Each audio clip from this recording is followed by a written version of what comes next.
प्राचीन समय की बात है। एक राजा था जो बहुत धार्मिक और विद्वान था। उसके राज्य में सुख शांति थी, लेकिन एक समस्या थी। राजा का पुत्र बहुत ही मंदबुद्धि था। वह कुछ भी सीखने और समझने में असमर्थ था, जिससे राजा बहुत चिंतित रहता था। अनेक विद्वानों और गुरुओं से शिक्षा दिलाने का प्रयास किया गया, परंतु कोई लाभ नहीं हुआ। एक दिन राजा ने अपने मंत्रियों से सलाह ली। मंत्रियों ने सुझाव दिया कि विद्या की देवी मां सरस्वती की उपासना करनी चाहिए। राजा ने तुरंत सरस्वती पूजा का आयोजन किया और पूरे श्रद्धा भाव से मां सरस्वती की आराधना की। उनकी भक्ति से प्रसन्न होकर मां सरस्वती प्रकट हुईं और वरदान दिया कि उनका पुत्र ज्ञान और बुद्धि में निपुण होगा। मां सरस्वती के आशीर्वाद से राजकुमार बुद्धिमान हो गया और धीरे धीरे समस्त विद्याओं में निपुण हो गया। इसी दिन से वसंत पंचमी को ज्ञान और विद्या की देवी मां सरस्वती की पूजा करने की परंपरा शुरू हुई। इस दिन विशेष रूप से विद्यार्थी, कलाकार, लेखक और संगीतकार मां सरस्वती की उपासना कर उनका आशीर्वाद प्राप्त करते हैं। एक अन्य कथा के अनुसार भगवान ब्रह्मा ने सृष्टि की रचना की, लेकिन उन्हें ऐसा लगा कि पृथ्वी पर सब कुछ नीरस और शांत है। चारों ओर केवल स्थिरता थी, न कोई आवाज थी और न ही कोई संगीत। इस नीरसता को दूर करने के लिए उन्होंने अपने कमंडल से जल छिड़का, जिससे एक अद्भुत शक्ति प्रकट हुई।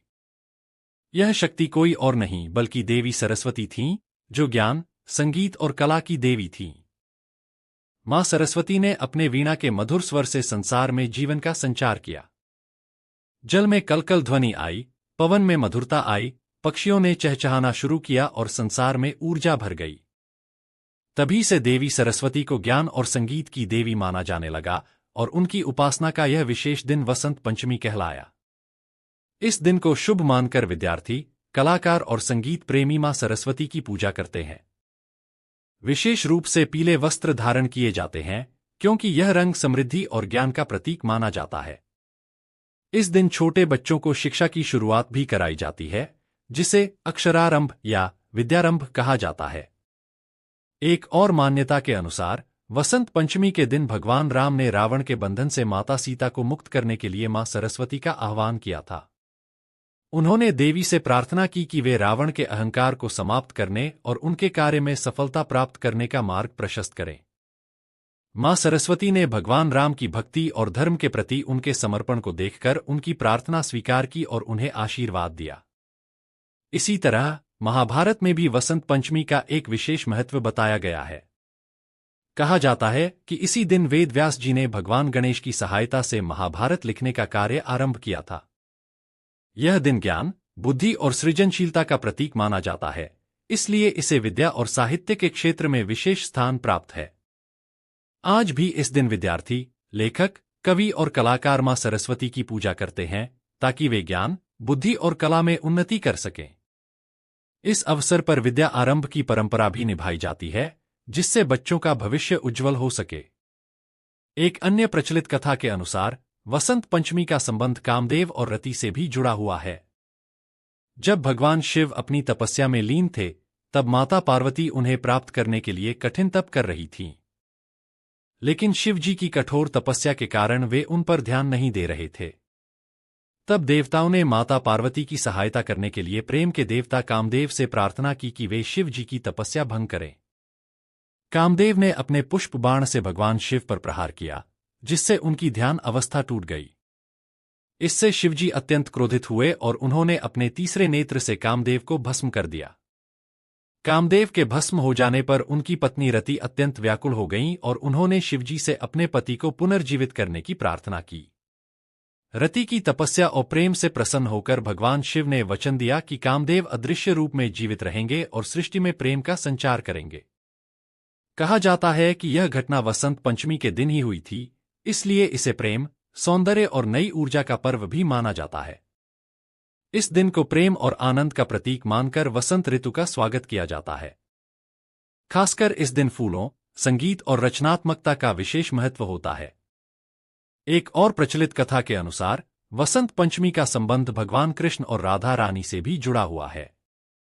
एक बार भगवान कृष्ण ने माता यशोदा से पूछा कि उनकी त्वचा का रंग श्याम, काला क्यों है, जबकि राधा और अन्य गोपियां गोरी हैं। इस पर माता यशोदा ने मुस्कुराते हुए कहा कि यदि वे राधा पर रंग डाल दें तो वे भी उन्हीं की तरह दिखेंगी। इस बात से प्रेरित होकर भगवान कृष्ण ने राधा जी और अन्य गोपियों के साथ रंग खेलने का निर्णय लिया। उन्होंने अपनी प्रिय राधा पर रंग डाला और यह खेल इतना मनमोहक लगा कि यह एक परंपरा बन गई। कहा जाता है कि यह घटना वसंत पंचमी के दिन हुई थी और तभी से यह त्योहार प्रेम और उल्लास का प्रतीक माना जाता है। ब्रज में आज भी वसंत पंचमी का पर्व धूमधाम से मनाया जाता है। इस दिन वृंदावन, बरसाना और नंदगाम में विशेष उत्सव होते हैं, जहां राधा कृष्ण के प्रेम को रंगों और फूलों के माध्यम से अभिव्यक्त किया जाता है। इसे होली के उत्सव की शुरुआत भी माना जाता है और इसी कारण वसंत पंचमी को रंगों का प्रारंभिक पर्व भी कहा जाता है। एक और कथा के अनुसार वसंत पंचमी का संबंध भगवान विष्णु और मदनासुर राक्षस से भी जुड़ा हुआ है। मदनासुर एक घमंडी और क्रूर असुर था, जिसने कठोर तपस्या करके ब्रह्मा जी से वरदान प्राप्त किया था कि कोई भी देवता या मानव उसे पराजित नहीं कर सकेगा। इस वरदान के कारण वह अत्यंत अहंकारी हो गया और तीनों लोकों में आतंक मचाने लगा। उसके अत्याचारों से त्रस्त होकर देवताओं ने भगवान विष्णु से प्रार्थना की। भगवान विष्णु ने अपनी माया से एक सुंदर स्त्री का रूप धारण किया और मदनासुर को आकर्षित किया। वह स्त्री इतनी सुंदर थी कि मदनासुर उसका प्रेम पाने के लिए व्याकुल हो गया। जब वह उसके समीप आया तो भगवान विष्णु ने अपने दिव्य स्वरूप में प्रकट होकर उसे पराजित कर दिया और संसार को उसके आतंक से मुक्त किया। यह घटना वसंत पंचमी के दिन घटी थी, इसलिए इसे बुराई पर अच्छाई की जीत और प्रेम, आकर्षण व सौंदर्य का प्रतीक माना जाता है। इसी कारण इस दिन को प्रेम, सौंदर्य और नई ऊर्जा के उत्सव के रूप में मनाया जाता है और भगवान विष्णु तथा मां सरस्वती की आराधना की जाती है। एक और कथा के अनुसार वसंत पंचमी का संबंध भगवान ब्रह्मा द्वारा सृष्टि निर्माण से भी जुड़ा हुआ है। जब ब्रह्मा जी ने संसार की रचना की तो उन्होंने पहाड़, नदियां, पेड़ पौधे और जीव जंतु बनाए, लेकिन फिर भी उन्हें लगा कि संसार में कुछ कमी है। चारों ओर नीरवता थी, कोई मधुरता नहीं थी, कोई आनंद नहीं था। इस समस्या को दूर करने के लिए ब्रह्मा जी ने अपने कमंडल से जल छिड़का, जिससे देवी सरस्वती प्रकट हुईं। उनके हाथों में वीणा थी और उन्होंने जब अपनी वीणा के तार छेड़े तो संसार में मधुर ध्वनि गूंज उठी। नदियों में कलकल बहने की आवाज आई, पंछियों ने चहचहाना शुरू किया, हवाएं संगीत से भर गईं और मानव में वाणी का संचार हुआ। इस प्रकार देवी सरस्वती को ज्ञान, वाणी, संगीत और कला की देवी माना गया। तभी से वसंत पंचमी के दिन उनकी पूजा करने की परंपरा शुरू हुई। इस दिन को विशेष रूप से विद्यार्थियों, कलाकारों, संगीतकारों और लेखकों के लिए शुभ माना जाता है, क्योंकि यह ज्ञान और रचनात्मकता का प्रतीक है।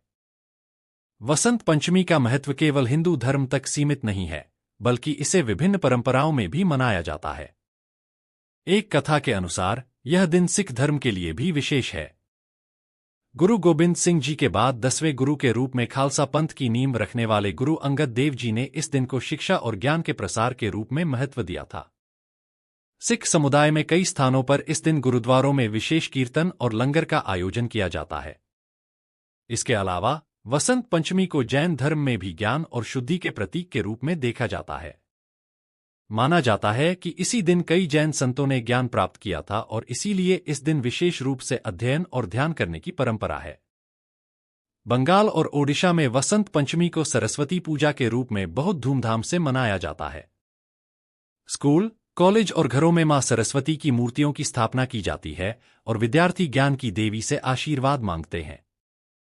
इस दिन विद्यारंभ संस्कार भी किया जाता है, जिसमें छोटे बच्चों को पहली बार अक्षर लिखना सिखाया जाता है। यह दिन केवल पूजा पाठ तक सीमित नहीं है, बल्कि इसे प्रेम, सौंदर्य, कला और रचनात्मकता का पर्व भी माना जाता है। राजस्थान में इस दिन पतंगबाजी का विशेष आयोजन होता है, जहां आकाश रंगबिरंगी पतंगों से भर जाता है।